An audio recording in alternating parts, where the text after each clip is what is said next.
Assalomu alaykum aziz qarindoshlar. Bugun 2023-yili 9-oyning 8-kuni juma. Men Amerikaning Los Angeles shahrida yashaydigan Erkin Sidiq 2 haftada bir qatim qiladigan naq maydonni hozir boshlayman.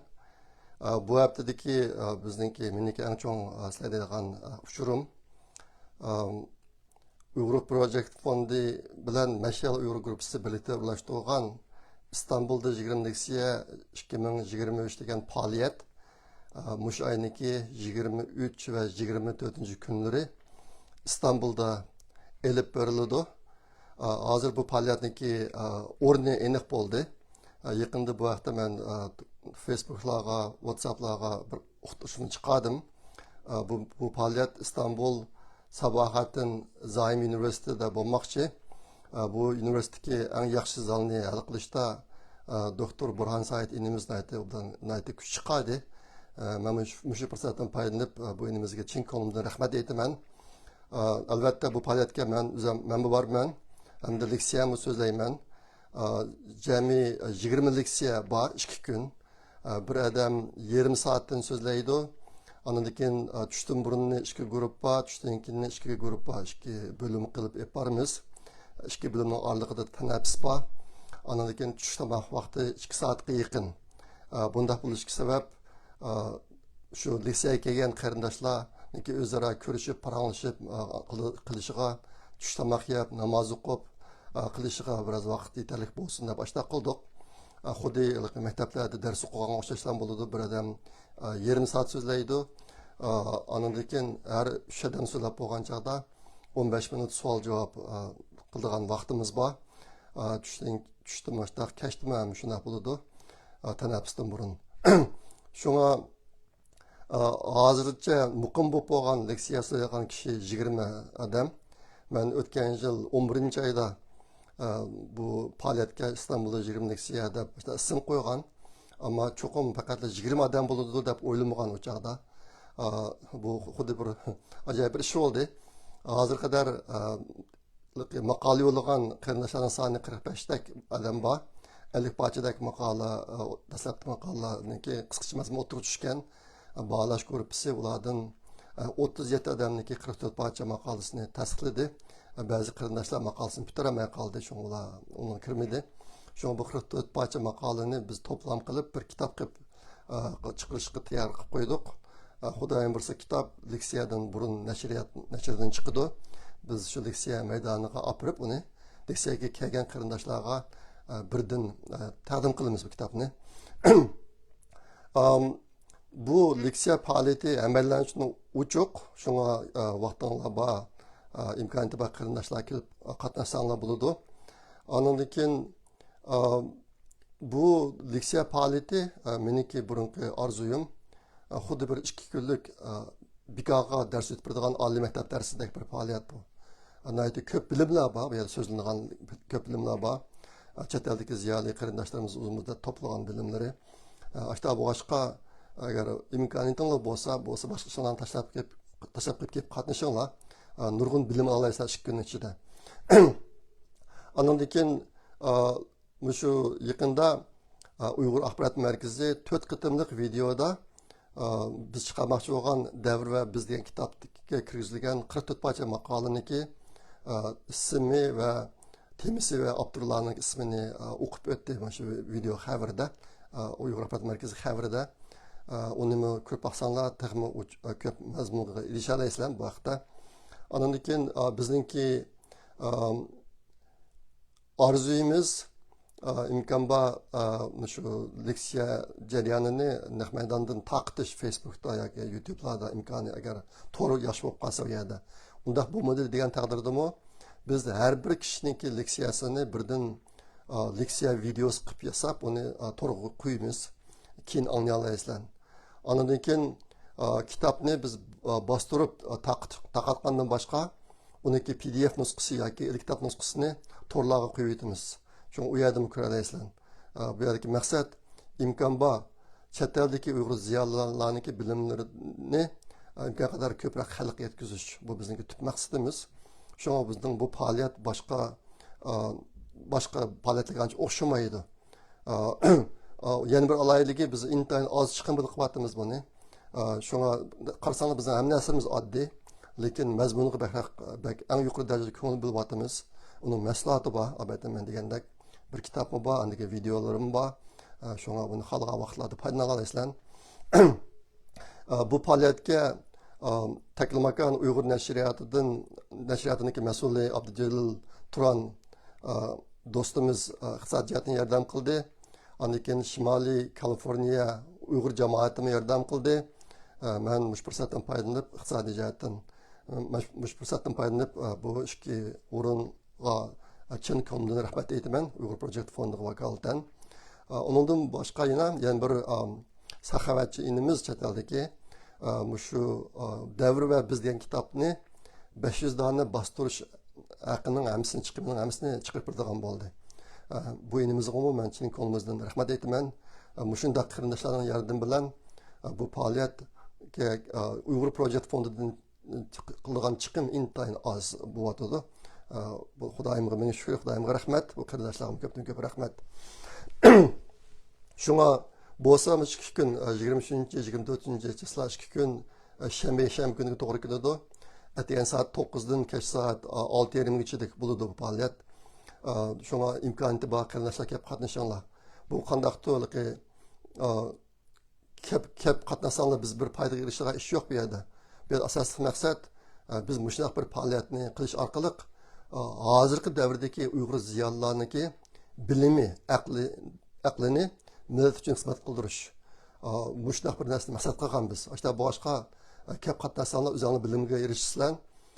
Kep qatnashamsanglar keyin videolardan ko'ra olasizlar, kitobni o'qiy olasizlar, ularning bilimlarini. Ammo kep qatnashmasanglar biz xush bo'lamiz, albatta. Bugun so'zlaydigan ikkinchi mazmun, bugun jami 7 dak mazmun bor. Ikkinchi mazmun, endi yana ba'zi ahvollar bor, masalan, eskartib qo'y. Müştaq leksiya bo'ladi. Men boraman leksiyaga, shada leksiya so'zlayman. Ashta bo'g'ashqa 9-oyning 23-2 kundagi naq maydon video chiqarish ishini qilmayman men. Uchada men safar ustida bo'lib qolman. Xudoyim bo'lsa 2 kunlik leksiya jarayonida men ba'zi ko'rinishlarni naq maydondan taqitishga tirishaman o'zimni tor bo'lib qolsa.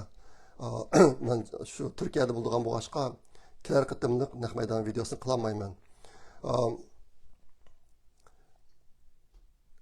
Ondan keyin men o'tgan yil bo'lgan vaqtida bir kunni bekitib Dunyo Uyg'ur quddi vahbiy ishxonasida Istanbuldagi men bilan ko'rishmoqchi bo'lgan qarindoshlarla ko'rishgan. Bu yil unda urlashtirmadim. Gerçi o'zim İstanbulda bir mezgil tursam-mı. Ama meniki ümidim men bilan ko'rishishni istaydigan qarindoshlar leksiyaga kelsanglar. Albatta men degandek tushda 2 soatlik damlash vaqti bor. Xali ko'p paranlarni qilish qilib bo'ladi ko'rishib degandek ashadlam ko'rishsak bu ham bizga nisbatan azroq bir qo'llash bo'lsa. Yana bir ish men har oyniki 5-ida yoki oldingi oyning oxirida qiyinchilikdagi oilalarga pul mondirdim.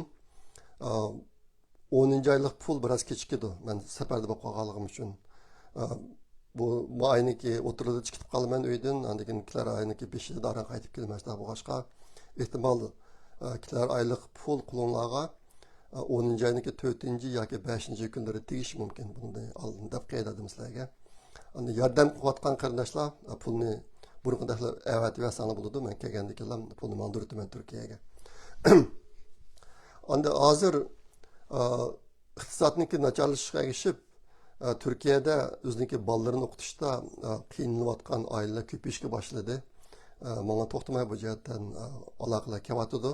Shunga bolasini o'qitishda qiynalıyotgan ailelerga yordam qilishni xohlaydigan qarindoshlar bo'lsa, men bilan aloqalashinglar. Yordamlarni menga va'da bersanlar, men Turkiyada shu ishlarni qo'lga yetkazib beraman. Bu ish hozir davomlashmoqda. Ben o'tgan qatimki videoda iyani qilayotganlarni tilga vaqtimda yana bir qarindishimizni unutib qolibman. Turkiyada bir singlimiz bor. Har oyda ozroqdan pul iyani qilyotdi. U pul dollarda bak ko'p emas, lekin lirada bak ozmi emas. Turkiyaniki hozir Turkiyadagi turmushda qiyin iqtisodiy nachar bo'lsa-mu, bu singlimiz har oyda ozroqdan Uyg'ur Project fondiga iyani qilyotdi. mush fursatdan foydalanib bo'lsangiz ko'pdan ko'p rahmat aytaman. Bugungi 3-chi mazmun Uyg'urlar haqidagi xabar. Vatandan keladigan xabarlar butunlay to'xtab ketdi. Xitoylar butunlay yo'q qilyapti shu vatandan xabar mondirayotgan kishilarni. Shunga burun anchbek qadrga yetmagan to'q. Vatandan kelgan uchur degan narsani degan vaqtlarimda vatandan hech qanday uchur ololmaydigan bir xil ahvol vujudga kelib qoldi hozir. Bu haftadagi bu ikki haftadagi eng chong xabar uning birisi Dünya Uyghur Qurultayidagi qarindoshlarniki tirishchiligida Germaniya parlamentida Uyg'ur do'stlik guruhi qurildi yaqinda. Bu bir yaxshi xabar, muborak bo'lsin. Ajr qilganlarga ko'p rahmat. Yana birisi hozir Dünya Uyg'ur Qurultayi va Uyg'ur kishilik huquq qurilishi ikki tashkilotdan Dolqun Aysa, Umar Qanat va Nuri Turkal apandilar Tayvandagi bir yig'inga qatnashyotdi. Xalqaro diniy erkinlik yig'iniga. Ular hozir Tayvanda. Bu ishlar Uyg'urlar uchun xayrli bo'lsin. Bugun so'zlaydigan 4-chi mazmun yaqinda Jallat Xi Jinping Janubiy Afrikadagi bir yig'inni oxirlashtirib Xitoyga qaytashida Urumchida 3 kunda to'xtab o'tdi. Bilishimcha 3 kunda o'tdi bu yerda. Bu to'g'riliq har xil farazlar, analizlar o'tirib chiqdi. Ehtimal sizlar oldinglar. Men bu ishlarga intayin diqqat qilib turdim. Bu ishlarni oldin e'lon qilgan emas. Bu Jallatniki Urumchiga berishida tuxsiz bo'ldi. Shu nima sababdan bo'ldi degan to'g'riliq har xil farazlar bor. Muhimroq farazning ikkisi bor. Uning birisi Xi Jinping degan Jallat shu Janubiy Afrikada yig'in qatnashib yurgan vaqtlarida jismoniy jihatdan intayin ojizlab ketganligi chiqib turdi u yerda. Yo'l maqsadini taslim olgan. Ondan keyin yig'inda ko'zini yumib uxlab qolgan tasas qilayotgandek ahvollar. Shu bir faraz bu bak charchab ketib, Janubiy Afrikadan qaytib kelib Beijingga minishda bu aeroplan Sharq Turkistonning osmonidan o'tadi ekan, cho'nga Sharq Turkistonga qo'nib 3 kun dam o'tib bordi degan faraz bor buning birisi. Ikkinchisi hozir Xitoylarniki harbiychida intayin cho'ng qalamqonchiliklar bor. Diqqat qilsanglar, yaqinda Xi Jinping harbiylarchidagi cho'ng amaldorlardan nechisini ishdan bo'shatdi, vazifasini tashlatdi. Bulubmu raketa qo'shini degan qo'shindan 3 ta cho'ng boshlarni bu tutdi bu hozir. Tutdi anadagi uningga dengiz armiyasi yo havo armiyasiniki başlarından işke demek ki burun tutulanların oruna koyuldu.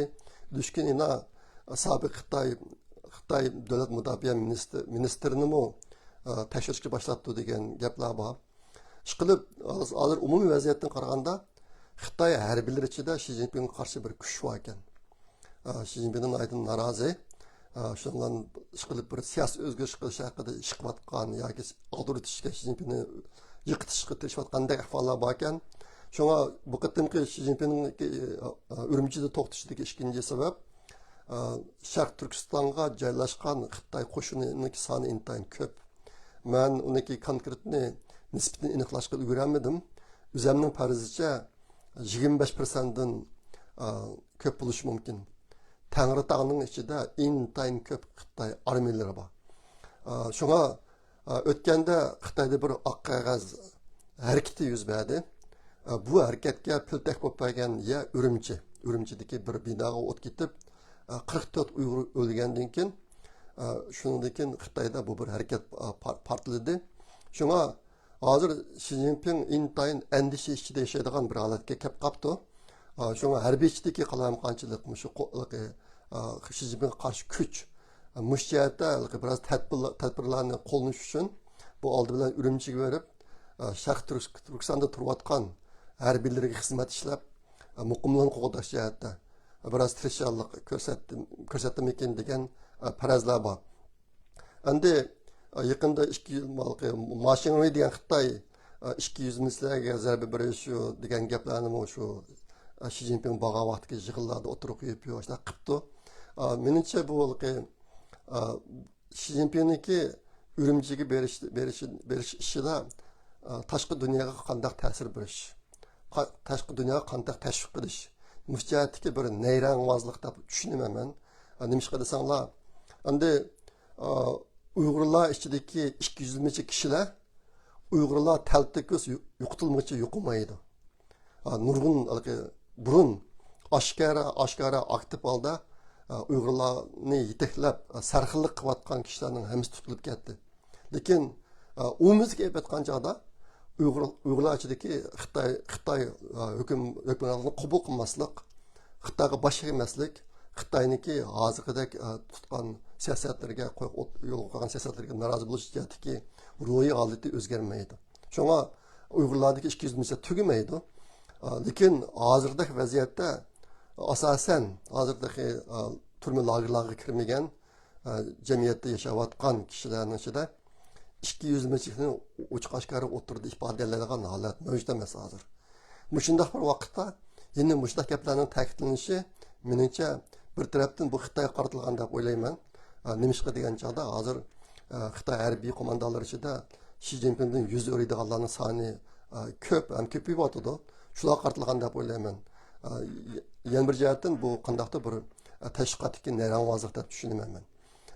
Ishqilib meniki men ko'rgan analizlarning ichida bu qatimki Jallod Xi Jinpingniki Urumchiga borganligi haqida men biroz muvofiq deb ko'rgan ikki mo'lcharimiz shu. Bugun so'zlayotgan 5-mazmun Xitoyning iqtisodi. Endi Xitoyning iqtisodida intayin zo'r chekinish bor. Mayli davlat ichidagi iste'mol bo'lsin yoki chet elga eksport qilish sonlari bo'lsin, bu jihatda Xitoyda intayin cho'ng chekinishlar bo'lyotidi. Lekin markaziy hukumat va yerlik hukumatlarniki qarzi intayin ko'pib ketyotidi. Uy savdosi hozir qattiq buzg'unchilik uchradi. Xitoydagi uy savdosi qattiq buzg'unchilik uchradi. Yaqinda bular bu jihatda ikki tadbirni qo'llab boqqan. Uniki birsi paychak bozorini biroz jonlantirish uchun paychak olgan chog'da siz 100 so'mni mablag' 100 so'm solsangiz unga yana 100 so'mni qo'shib hashlaydigan paychak oladigan bir narsalarni yo'l qo'ygan Xitoy. Ama birinci şunu ilan qilib birinci kuni paychakning bozor sal o'sib keyin tushib ketdi. İşlemedi bu tadbiri. İkinci bir narsa o'tirib qo'ygani shu uy savdosini jonlantirish uchun agar siz Beijingda bir uy olib, Shanxayda bir uy olmoqchi bo'lsangiz, Shanxayda olgan uyni siz olgan ikkinchi uy emas, ya'ni birinchi uy deb hisoblab, shu orqali e'tibor qilish. Mana bir siyosatni o'tirib qo'yib baxti Xitoy yaqinda. Lekin buning hech qanday unum bo'lmaydi. Hozir umumni qilib aytgan chog'da Xitoy iqtisodiy qutqazg'ili bo'lmaydigan bir holatga kelib qoldi deyishyapti analizchilar. Bundan boshqa yaqinda BDXda bir yig'in ochilgan, BDXda har yili Xitoyning bir yig'ini bordi. Bu yig'ini aslida Jiangzemin vaqtida boshlangan. Bu chog'da Xitoy davlat rahbarlari ichidagi pensiya chiqqan kishilar shu BDXga bordi. Ondan shu vaqtning o'zida vazifada o'tirayotgan kishilarmi bor edi. Berib shu damogash yig'in ochib Xitoy davlatiniki keyingi taraqqiyot nishoni, siyosatlar degan narsalarni muzokara qiladigan bir yig'ini boshlanib ekan Jiangzemin vaqtida. Lekin bu yig'in Hu Jintaoning vaqtida kelgan chog'da to'xtab qo'yib ekan xarakter jihatdan. Bu yig'in emas, faqat damishqila aylantirib qo'yib ekan. Sababi nima deganda Jiangzemin Xitoy Kompartiyasiniki bosh sekretari vazifasidan tushganda davlat harbiy komitetiniki raisi degan vazifani bermagan u. Qolgan vazifasini berib harbiyni qo'lda tutib olgan bu. Ashtaq bo'lib, keyin Hu Jintao chiqqandan keyin yenilamgan davlatning ishlariga aralashib, Hu Jintaoning ishlariga aralashib, Hu Jintaoga kun bermagan. Shunga Hu Jintao Jiangzemindan qutulaman deb BDX yig'iniki bu yig'inlik xarakterini amaldan qoldirib ekan. Faqat damilish qilam aylantirib ekan buni. Shunga ashtaqdimi bu yig'ilish endi yilda bir qatam davomlashib ketyapti. Yaqinda bu yig'ilishini bo'pti BDXlab. Endi yaqinqi chiqqan ba'zi ishonchlik manbalarga qaragan chog'da bu qatimqi yig'ilishda Xitoyniki pensiya chiqqan amaldorlari Jallod Xi Jinpingni qattiq tanqid qilibdi. Unga xili eg'ir kunlarni biribdi endi. Xitoy davlatiniki bundan keyingi taraqqiyoti haqida müştaq bir xabar chiqdi. Demak, bu yerdagi asosiy gap nima desa, pensiyaga chiqqan Xitoy davlat amaldorlari Jallat Xi Jinpingniki hozir tutgan yo'lidan intayin norozi degan bir uchur bor bu yerda bir bishorat bor endi. Bu yaqinda chiqqan yana bir xabar Xitoyda bir Zhang Guanli Chufafa deydi. Bexatarlikni boshqarish, undan keyin jazolash qonuni degan bir qonun ekan. Yaqinda shu qonunga bir yangi modda qo'shibdi bular. 34-modda deb. Hozir bu qo'shgan moddasi hozirgi muzokaralashish, fikr berish bosqichida ekan. 9-10 shu yaqinda chilgan bir xalq qurultayida, undan keyin buni rasmiy ovozga soldi ekan endi. Bu yangi qo'shilgan moddasida nima deydi desanglar, ommaviy so'rinlarda Junxo millati ro'yiga ziyon soladigan, Junxo millatining hissiyotiga zaxmat yetkazadigan narsani kiyish yoki taqash cheklandi debdi. Anikin yuqoridagi unumlarni birdigan narsalarni yasagan kishilar jazoga uchraydi debdi. Endi bu yerdagi yangilik nima desanglar, hozir endi Xitoy davlati intayin og'ir bir iqtisodiy krizisga petib, iqtisodiyotni nacharlashib ketayotgan bir vaqtda Jallat Xi Jinping mandaq bir narsalarni chiqib, xalqniki diqqatini boshqa yerlarga yo'tkash mushni maqsad qilyotdi. Amaliyotda agar undan tahlil qiladigan bo'lsak, hozir Junxo millatiga ziyon solayotgan, ularniki ro'yini buzayotgan narsa Xi Jinping o'zi amaliyotda. Bütün sahada Xitoyni vayron qilayotgan Xi Jinpingning o'zi ishani qilib qo'yib, hozir endi boshlarga xalqning diqqatini boshqa yoqqa yo'tkash uchun mandaq narsalarni o'tirib chiqarib turibdi.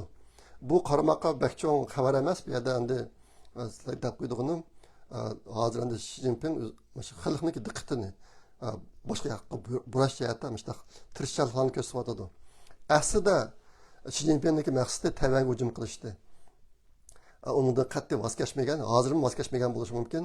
Lekin Xitoy armiyasining yaqingi ahvoli, men o'tganda degan omillardan boshqa yana yaqingi ahvoli Xi Jinpingniki bunday qilish yo'l qo'ymaydi. Hozir Xi Jinping buyruq tushasimi, Xitoy armiyasiniki urush qilishi zodi qanchalik qaysi darajada belgilab bo'lmaydi. Bu bir tarafi, ikkinchisi Xitoy armiyasini intayin og'ir darajada cheklashdi. Xitoy armiyasini bu jihatda davlatga bo'lgan muhabbat, sadoqatlik bu jihatda Amerikaniki armiyasiga qattiqlashdi qilib bo'lmaydi. Ashta bo'lg'achqa, ashta bir urushni qilib qolsa, Xitoy armiyasi qaysi darajada bu Xitoy kompartiya hokimiyatiga sodiq urush qildi, buni bilgilib bo'lmaydi. Shunga Xitoyniki ahvollar, bu jihatdagi ahvollar shundoq. Uning qaragan chog'da Tayvan armiyasiniki harbiy kuchi, sadoqatmanligi, o'zining davlatiga bo'lgan muhabbati bu jihatda Xitoydan haslab ustun turdi, menimcha. Hozirgi ahvol shundoq. Yaqinqi 2 hafta muhim xabarlar eng oz chiqqan 2 hafta bo'ldi. Shunga bu qatim sizlarga deb qo'ydigan xabarlardan boshqalarni topib bulamadim. Uyg'urlar haqidagi dokladlar azaymadi, ko'p chiqyapti hozirmi. Shunga men to'xtamay Twitter'ga taqtiryapman buni. Qarindoshlarimiz yig'ib taqtiryapti. Bu jihatda kishilar ojizlashmaydi. Ko'pincha ahvol shu majburiy emgakli munosabatlik ahvollar ko'p bo'lyapti.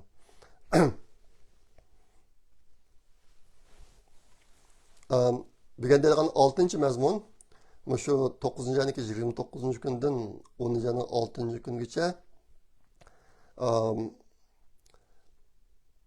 Toshkent shahrida Uyg'urlar bir faoliyat qilmoqchi. Uni xalqaro san'at projekti deb atadi ular. Bu nima qilgan ish Uyg'ur xalqining ruhiy miroslari haqidagi bir ilmiy muhokama yig'ini ulashtirmoqchi bular. 9-ayning 29-kundan 10-ayning 6-kunigacha. Ular Uyg'ur projekt fondiga iltimos qilgan iqtisodga biraz yordamga biz ozroq yordam qildik. Bularni sizlarga deb qo'ydim. Men izchil ta'kidlab kelyapman. Uyg'ur projekt fondi butun Uyg'ur xalqiga mansub. Biz shu millatga foydali ishlar bo'lsa, biz ularni muzokara qilib, mühimligini bekitgandan keyin iqtisod jihatdan qo'limizdan kelishcha yordam qilamiz. Shunga bu jihatga izinishlar to'xtab qolmasin. Agar sizlarda bir qism ideyalar bor bo'lib, uningga iqtisod jihatdan qiynab qilayotgan bo'lsanglar, bizni izlanglar. Biz Xudoyim birsi qo'limizdan kelishcha yordam qilamiz. Bir necha bir ikki oyning ichida men bilan ikki ukalarimiz aloqalashgan.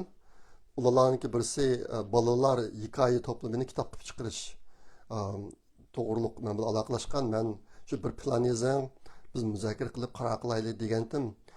Shu singlimizga deb men singlimizni deb topolmayapman men. Agar siz anglasangiz, ishni yaxshi ish, agar qilmayman desangiz bizni izlasangiz bo'ladi.